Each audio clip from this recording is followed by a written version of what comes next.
വർഷത്തെ ഒരു നിയമ പോരാട്ടം, ഒരു വർഷത്തെ ഒരു വിചാരണ, അതിനുശേഷമാണ് ഇങ്ങനെ കേസ് വന്നിരിക്കുന്നത്. എന്താണ്, തൃപ്തനാണോ? അല്ല, വിധിയിൽ തൃപ്തനാണ്.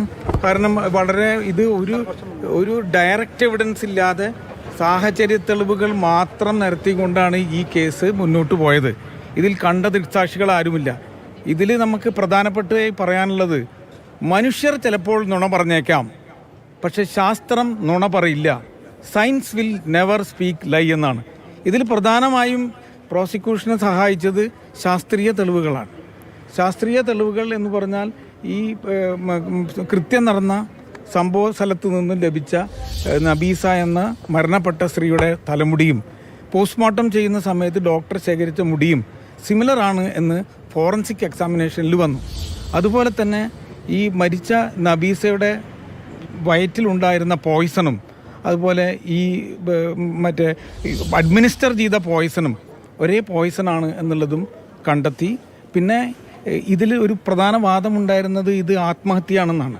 ഈ ഒരു വ്യാജമായ ഒരു ആത്മഹത്യാക്കുറിപ്പ് പോലും ഈ പ്രതികൾ എഴുതി ചേർത്തിരുന്നു.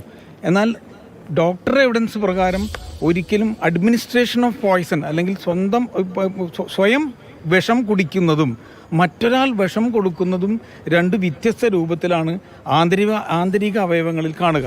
അതായത് സ്വയം പോയ്സൺ കഴിക്കുകയാണെങ്കിൽ അത് സ്റ്റൊമക്കിലേക്കാണ് എത്തിച്ചേരുക. ഇവിടെ സംഭവിച്ചിട്ടുള്ളത് ഇസോഫാഗസിലേക്കും അതുപോലെ തന്നെ ശ്വാസകോശത്തിൻ്റെ മറ്റു ഭാഗങ്ങളിലേക്കും എത്തിയിട്ടുണ്ട്. അപ്പോൾ അത് സ്വയം വിഷം കഴിച്ചതല്ലെന്നും ഇതൊരു അഡ്മിനിസ്ട്രേഷൻ ഓഫ് പോയ്സൺ ആണെന്നും കോടതിക്ക് കാണാൻ കഴിഞ്ഞു. അതുപോലെ തന്നെ അവർ കിടന്നിരുന്ന എന്ന് പറയുന്ന റൂമിലെ ബെഡ്ഷീറ്റ്, അതുപോലെ പില്ലോ കവർ, അതുപോലെ പില്ലോ എന്നിവയെല്ലാം ശാസ്ത്ര പരിശോധനയ്ക്ക് വിധേയമാക്കി. ആ ഫോറൻസിക് എക്സാമിനേഷനിൽ അതിലുള്ള പോയ്സൺ ഡസ്ബാൻ ഇനത്തിൽപ്പെട്ടതാണ്. അവരുടെ വയറ്റിലുള്ള പോയ്സണും ഡസ്ബാൻ ഇനത്തിൽപ്പെട്ടതാണെന്ന് തെളിയിക്കാൻ കഴിഞ്ഞു. ഇതിനർത്ഥം വളരെ മൃഗീയമായി അവർക്ക് പോയ്സൺ വായിൽ ഒഴിച്ചു നൽകി അവരെ പോയ്സൺ അഡ്മിനിസ്റ്റർ ചെയ്തതാണ് അല്ലെങ്കിൽ കുടിപ്പിച്ചതാണ് എന്നത് തെളിയിക്കാൻ സാധിച്ചു. മാത്രവുമല്ല, ഈ കേസിലെ മറ്റ് തെളിവുകൾ, സാഹചര്യ തെളിവുകൾ എല്ലാം കണക്ട് ചെയ്യപ്പെടാൻ സാധിച്ചു. അതുപോലെ ഇവർ വന്ന് വാങ്ങിയ സാധനങ്ങൾ ഈ നോമ്പ് നോക്കാൻ വേണ്ടി അന്ന് വൈകുന്നേരം റംസാൻ കാലത്തിലാണ്. അന്ന് അവർക്ക് നോമ്പ് നോക്കുന്നതിന് വേണ്ടി ആദ്യം ചിറക്കൽപ്പടിയിലുള്ളൊരു വീട്ടിൽ നിന്നും പോയി അവിടെ നിന്ന് മടങ്ങി വരുമ്പോൾ മണ്ണാർക്കാട് നിന്നാണ് അവരെ കൂട്ടിക്കൊണ്ടുപോയിട്ടുള്ളത്. അപ്പോൾ മണ്ണാർക്കാട് നിന്ന് പോകുമ്പോൾ അവർ വാങ്ങിയ സാധനങ്ങൾ മറ്റ് കടക്കാർ ഉൾപ്പെടെയുള്ള ആളുകൾക്ക് അത് ഐഡൻറ്റിഫൈ ചെയ്യാൻ കഴിഞ്ഞു. അത്തരത്തിലുള്ള തെളിവുകൾ കോർത്തിണക്കി ഒരു ഗ്യാപ്പില്ലാതെ ആ ചെയിനിൽ ഒരു മുറിവില്ലാതെ എല്ലാ കണ്ണികളും കോർത്തിണക്കിക്കൊണ്ടാണ് ഒരു സാഹചര്യ തെളിവിൻ്റെ അടിസ്ഥാനമാക്കി ഈ മർഡർ കേസ് തെളിയിക്കാൻ കഴിഞ്ഞിട്ടുള്ളതെന്നാണ് പറയാനുള്ളത്. ഈ കോടതി വിധി പ്രസ്താവിക്കുമ്പോൾ എന്തൊക്കെ കാര്യങ്ങളാണ് പറഞ്ഞത്? ഫസീലയുടെ ഒരു വൈരാഗ്യമാണോ ഈ ഒരു കൊലപാതകത്തിലേക്ക്? അത് മോട്ടീവ്, അതായത് സാഹചര്യ തെളിവുകൾ മാത്രമുള്ള കേസിൽ സാധാരണ മോട്ടീവിന് ഒരു പ്രധാന ഇമ്പോർട്ടൻസ് ഉണ്ട്. ഈ മോട്ടീവ് പ്രൂവ് ചെയ്യുന്നതിന് വേണ്ടി ഫസീല എന്ന് പറഞ്ഞ രണ്ടാം പ്രതി ഈ മരിച്ച ഉമ്മയുമായുള്ള പ്രശ്നങ്ങൾ, അത് സ്വർണം കാണാതെ ആയതിനെ സംബന്ധിച്ചും അതുപോലെ തന്നെ അവർ സ്വർണം എടുത്തവളാണെന്ന് പറഞ്ഞു നടന്നു എന്നതിനെ സംബന്ധിച്ചുമെല്ലാം കൃത്യമായ തെളിവുകൾ വന്നിട്ടുണ്ട്. അപ്പോൾ ഈ ക്രൈമിനുള്ള മോട്ടീവ് തെളിയിക്കാൻ പ്രോസിക്യൂഷന് കഴിഞ്ഞിട്ടുണ്ട്.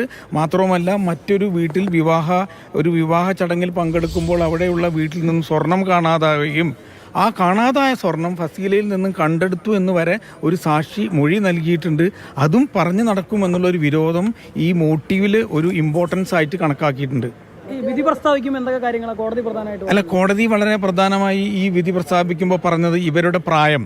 യഥാർത്ഥത്തിൽ ഇത് സാഹചര്യ തെളിവുകളെ മാത്രം അടിസ്ഥാനമാക്കിയ ഒരു കേസിൽ ഒരു ഡെത്ത് സെന്റൻസ് ഇമ്പോസ് ചെയ്യാൻ കഴിയുന്നതല്ല എന്ന് സുപ്രീം കോടതി കണ്ടിട്ടുണ്ട്. എങ്കിലും സുപ്രീം കോടതി ചില സന്ദർഭങ്ങളിൽ പറഞ്ഞിട്ടുണ്ട് സാഹചര്യ തെളിവുകൾ മാത്രമാണ് ഉള്ളത് എങ്കിലും ഡെത്ത് സെന്റൻസ് ഇമ്പോസ് ചെയ്യാം. എന്നാൽ ഈ രണ്ടുപേരുടെയും പ്രായം കണക്കിലെടുത്തും അവരൊരു റിഫോർമേറ്റീവ് സിസ്റ്റത്തിലൂടെ അവർക്ക് മനംമാറ്റം വന്ന് പുതിയ ജീവിതം, അവർക്ക് ആകെയുള്ളൊരു മകൻ, ഒരു ചെറിയ മൈനറായിട്ടുള്ളൊരു ആ മകൻ ഒരു അനാഥനായി കാണേണ്ട ഒരു ഡെത്ത് സെൻറ്റൻസിന് വിധേയമായ ഒരു രണ്ട് പ്രതികളുടെയും മകൻ ഒരിക്കലും അനാഥനാവരുത് എന്നുകൂടെ കണ്ടിട്ട് ഇനിയും അവർക്ക് മാറാനുള്ള അവസരങ്ങൾ ജീവിതത്തിൽ നൽകേണ്ടതുണ്ട് എന്ന രീതിയിലാണ് ഈ ലൈഫ് ഇംപ്രസൺമെൻറ്റ് 302 ലൈഫ് ഇംപ്രസൺമെൻറ്റ് നൽകിയിട്ടുള്ളത്. മറ്റു നടന്ന കുറ്റങ്ങളൊക്കെ അവർ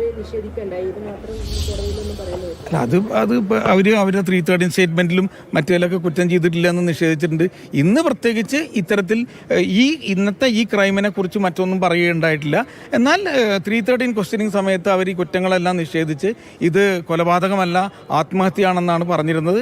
ഇവർ തന്നെ എഴുതി തയ്യാറാക്കിയ ആത്മഹത്യാക്കുറിപ്പും ഇവരെ കൊണ്ട് എഴുതിച്ച മറ്റ് ആത്മഹത്യാക്കുറിപ്പും ഫോറൻസിക് എക്സ്പേർട്ടിനെ കൊണ്ട് പരിശോധിച്ചപ്പോൾ ഇവരാണ് കൃത്രിമമായി ആത്മഹത്യാക്കുറിപ്പ് ഉണ്ടാക്കിയത് എന്നും പ്രോസിക്യൂഷന് കോടതി മുമ്പാകെ തെളിയിക്കാൻ സാധിച്ചിട്ടുണ്ട്.